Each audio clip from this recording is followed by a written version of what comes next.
Today, we're going to take a simple hand crank radio with a USB port and turn it into the ultimate cell phone bike charger. If you've ever been out and about on your bicycle and your phone dies, then you know the plight of not being able to make a phone call when you really need to. Well, with a simple modification to your bicycle, we can change that forever. To kick this mod off, all you're going to need is a simple hand crank radio with a USB port. Now we need to get onto the inside of it, so take out all of the screws. Your mileage may vary based on what type of unit that you have laying around, but this particular one had 4 screws. Once I remove them, I'm going to take off the outer casing and dig right in. Now we're putting this project together as part of GE's Ecomagination initiative. You can actually head over to facebook.com/ecomagination and tag your green and share what kind of green ideas you have.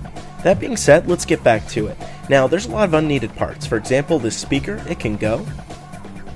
You can also get rid of the light, the solar panel, and the battery. We don't need any of this stuff. So once we've got all that out of the way, let's undo the screws and dig a little bit deeper. We're going to take out the circuitry board here, and you can now see the generator at the bottom. We need to get that out on its own. So, do whatever you need to do. Alright, even more screws. Lovely. We've also got this silly white wire here that's connected to the antenna.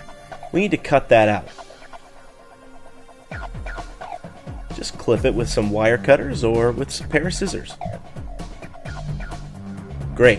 Now we've got the generator and the circuit board all on their own. I'm going to take these cogs off because they're just going to get in the way as well.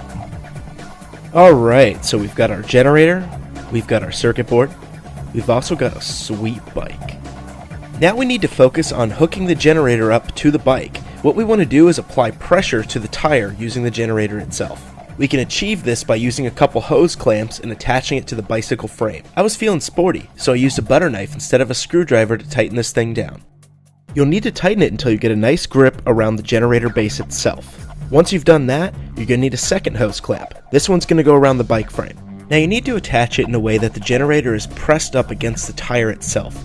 That way when we pedal the bicycle, the generator will spin, send 5 volts of power into the circuit board, and then out through the USB port and into our phone. Once everything's attached, give the wheel a nice spin and make sure it's working properly.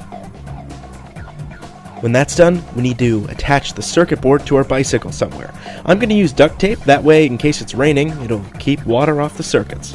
Alright, looks like we're ready to give this thing a test. Go ahead and plug your USB cable into the USB port on the circuit board. Now start pedaling fast. Once you get moving at a good speed, plug your phone into the cable and see what happens. Bingo! Works like a charm. If you like this nifty mod, you might like the Tag Your Green web series. It's got Shay Carl and a ton of other YouTubers checking out different green technology around the country. Just click the link below to go straight to it.